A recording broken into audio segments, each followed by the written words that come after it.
Hello everyone, welcome back to my second ever chess tournament recap video. I'm still not used to recording videos, but hopefully I can do a good enough job here.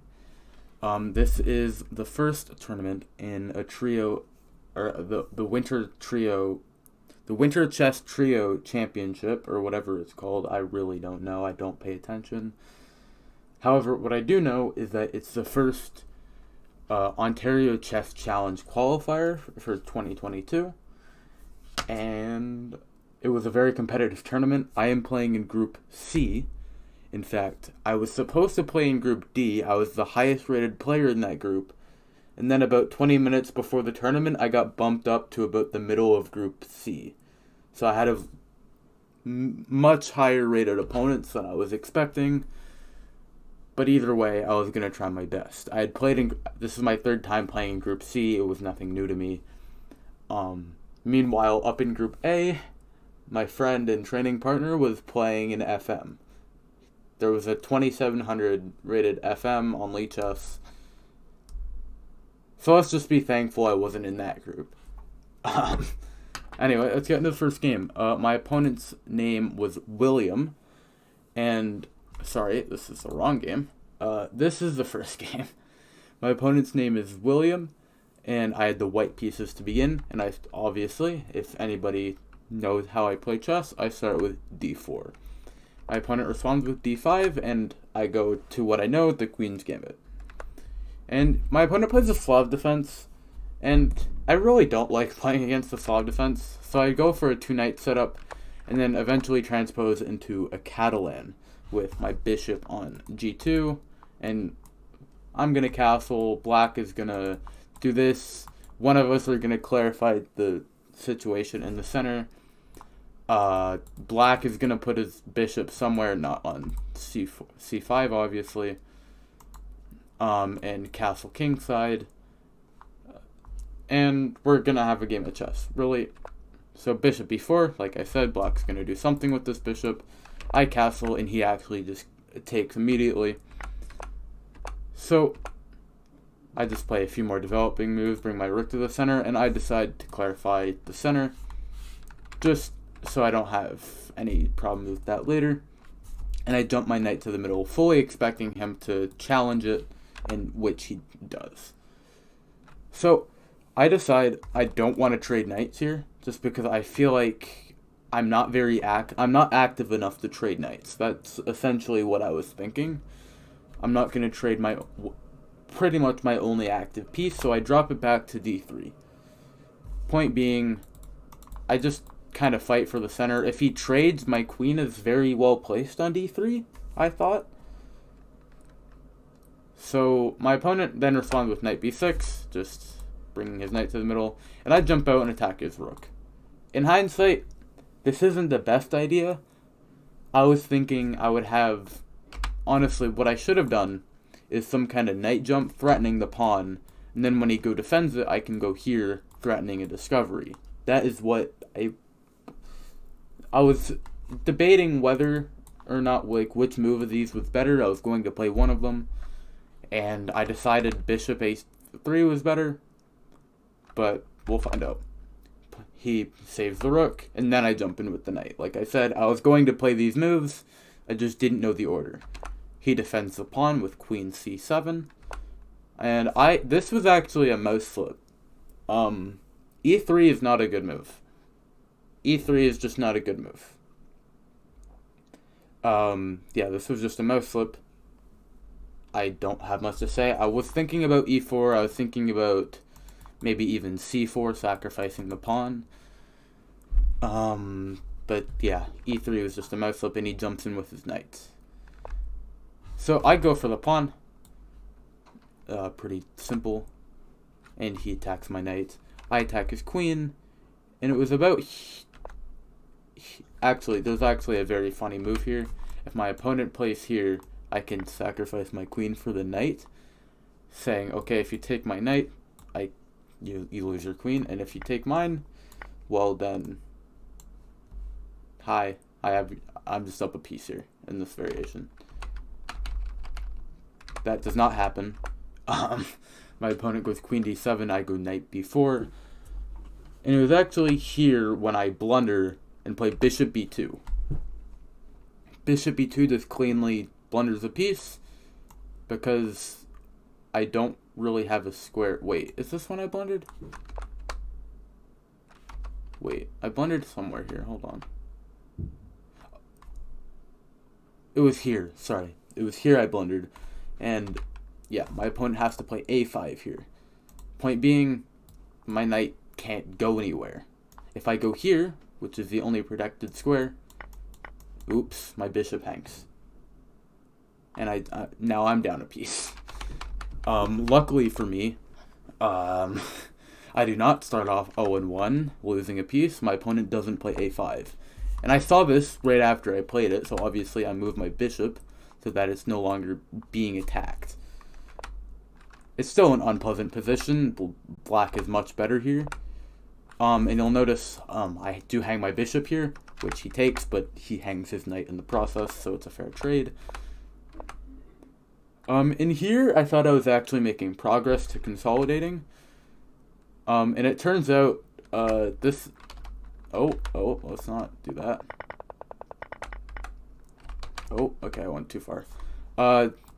I take with the pawn, which turns out to be a blunder. My opponent needs to take. Like this is just crushing for black, according to the engine. Luckily for me, that doesn't happen. I take with the pawn, and he takes, which just hangs a piece. Yeah, I attack his bishop, and then I try and trade rooks, which I end up doing. And very important here, I can take, he attacks my queen, and actually I attack his queen. Point being, if you take, your rook is hanging, and you can't act, well, you can do this, but the point being, mate is being threatened, so you can't hang around and try and get the pawn or anything like that. That did not happen in the game.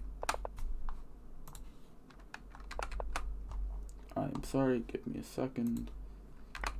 My opponent blocks with rook d3. I trade.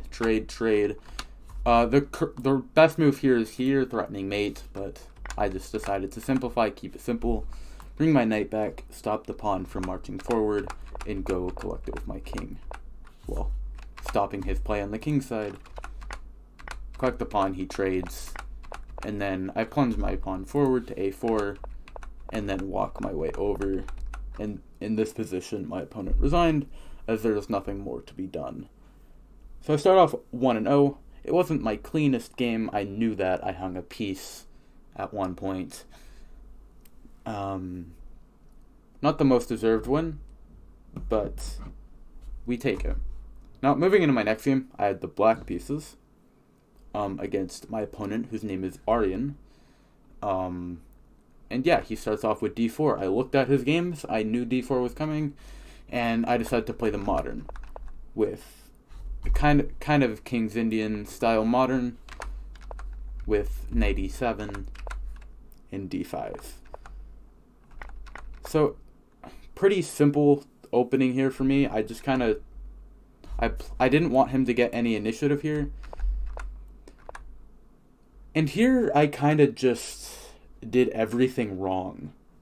This is kind of when I started tilting. I knew I was misplaying this with queen f6, but I didn't really have, well, I should mention, he's threatening checkmate. It's move 10, he's threatening checkmate. I block. And here, I honestly don't know why I didn't take. I don't know why I didn't take.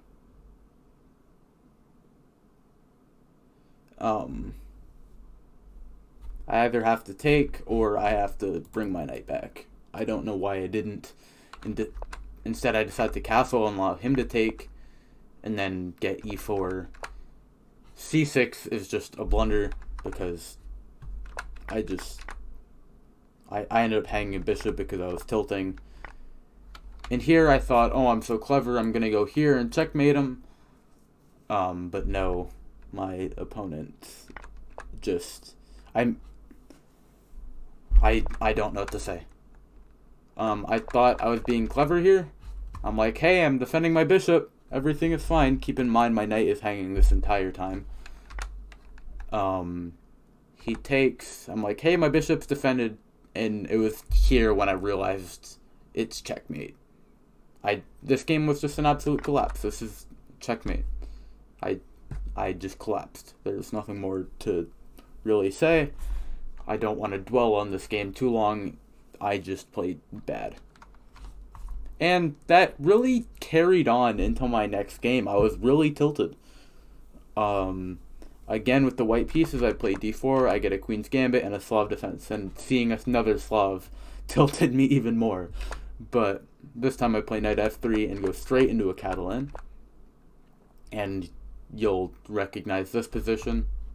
It's pretty much the same, except the bishop came out with e6 rather than g6. He castles, I castle, and I play d4.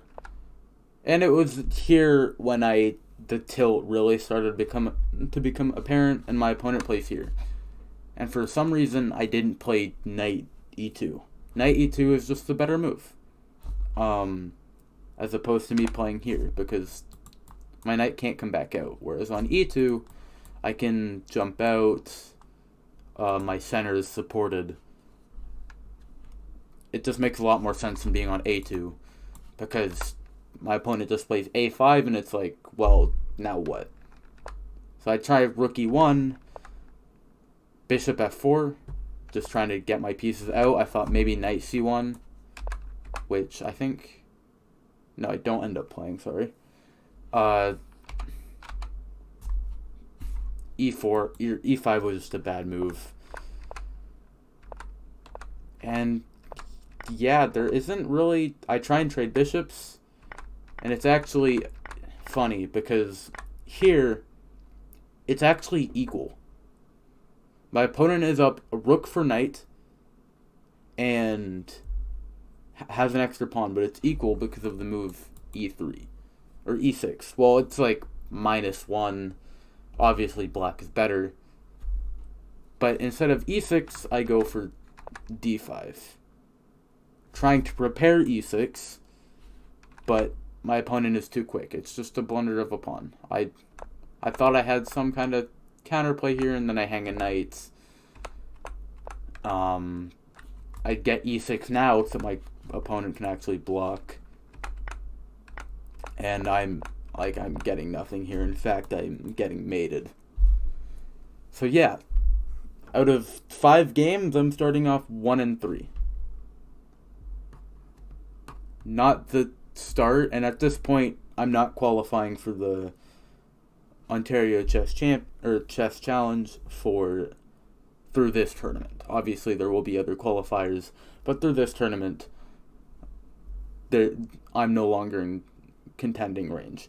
Whereas my partner in Group A is actually, I believe at this point he was 3 out of 3, pushing for, or he was, I think it was 2.5 out of 3. Sorry, but even he was still pushing. Obviously, he still had the FM to go through. FIDE Master, for those who don't know. But he was having a good day. I was trying to hype him up. So at this point, I was actually thinking about withdrawing, but I decided to play on, and I have another game with white. And I was actually surprised to see my opponent. His name, without obviously saying his full name, his online name is Astra Ninja. And you'll see another Queen's Gambit, but this is a Queen's Gambit accepted. And I was surprised to see my opponent here, actually, because this is someone who's tied for the highest rated player in my group. Actually tied with my previous opponent. So I was surprised to see him down at like this range of scoring, because he's much better than this, or like usually.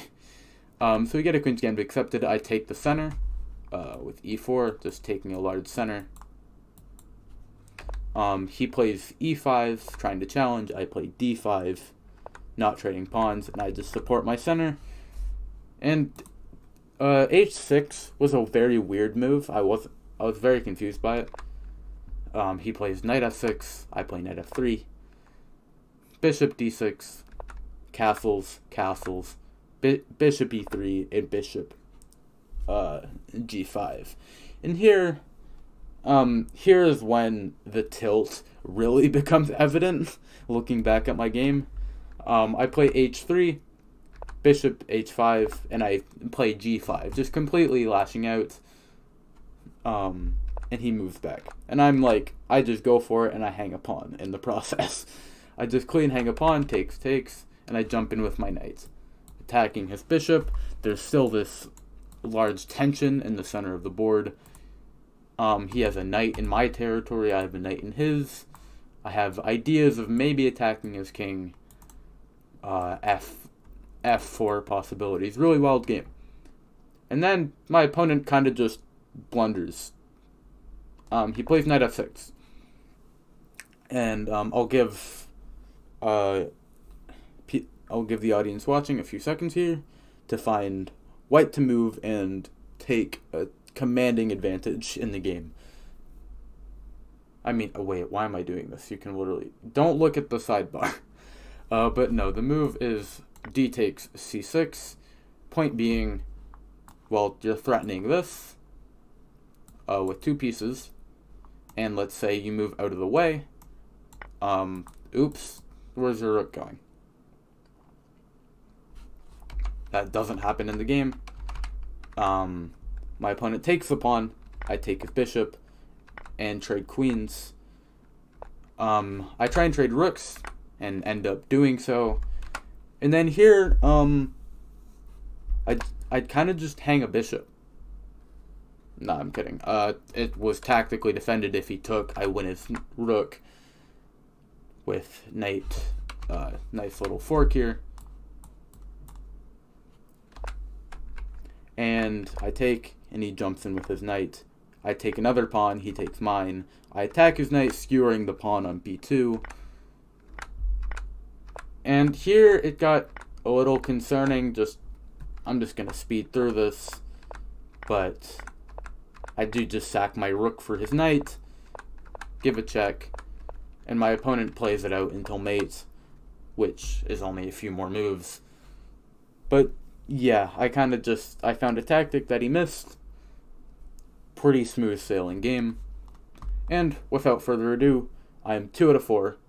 And at this moment, I was really tilted. I was unhappy with my play. But it turns out my first 4 opponents were top 6 when it comes to rating in Group C.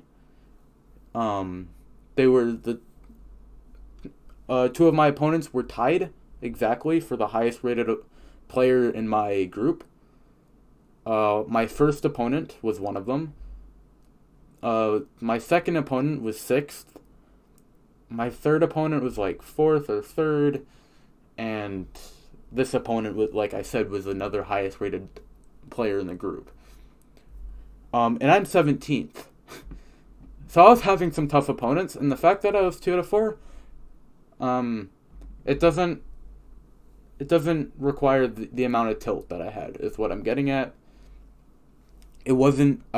my play wasn't as bad compared to the opponents I was playing.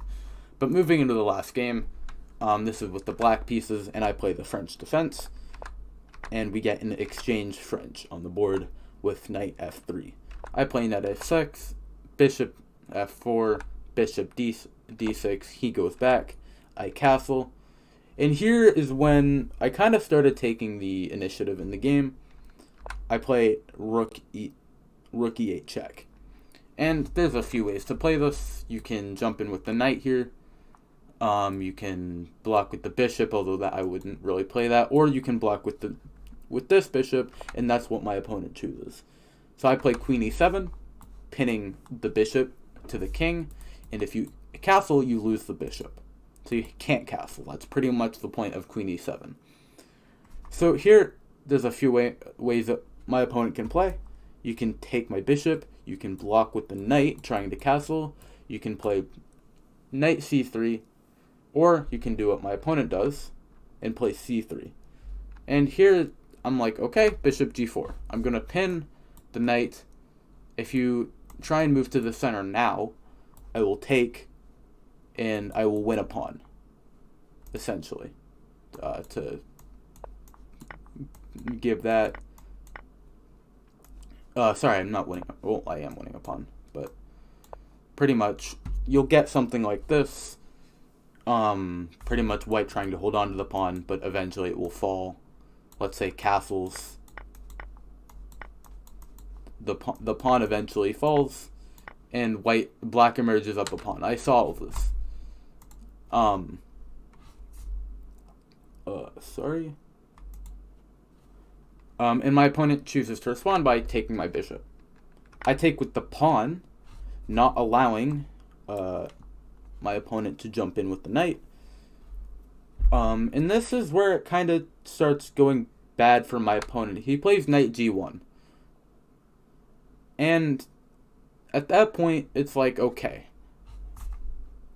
Black has essentially been given, like, 9 or 10 moves of development, and, I mean, white has, like, 5. So there's a very big difference in how much development each player has, and I choose to take. Point being, my opponent needs to take with the knight. That's just what needs to happen, and then how are you going to castle? I was thinking maybe some kind of maneuver like this, adding more pressure, but what actually happened is my opponent blunders and takes with the queen. So once again, black to move and win. And if you found it, good job. The move is pretty much any move with the queen. Just don't take. That's essentially the idea. I choose queen d2, and the point is, oops, your queen ends up pinned to your king. That's why you needed to take with the knight. He takes, I take, and this game is pretty smooth in terms of consolidation.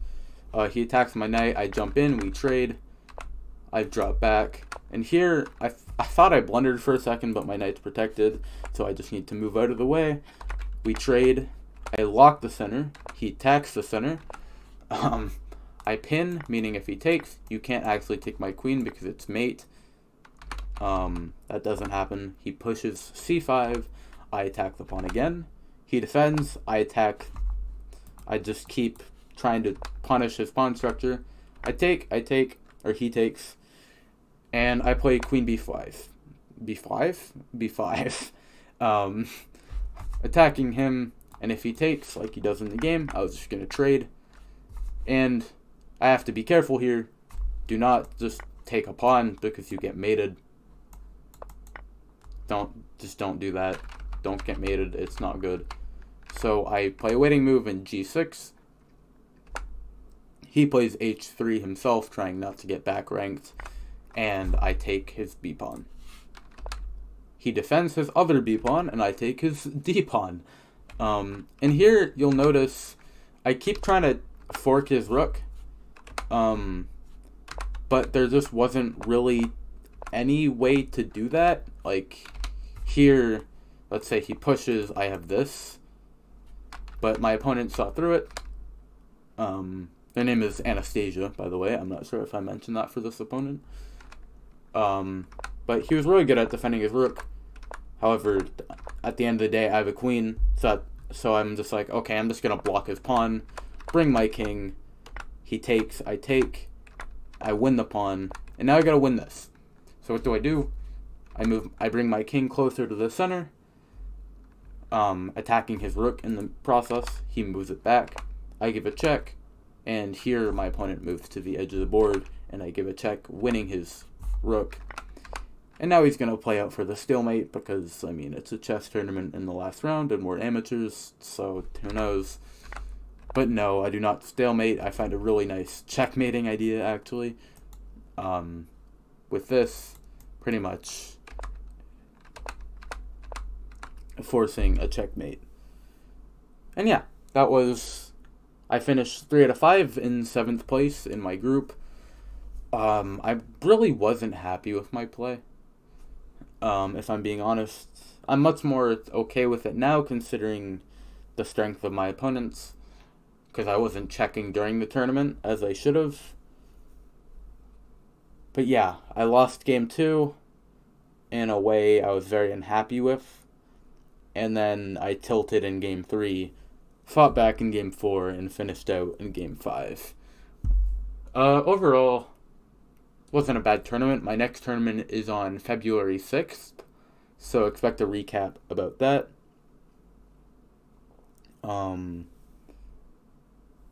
Yeah, pretty good tournament. I didn't qualify for the OCC, but yeah, I'll catch you guys later. Peace out.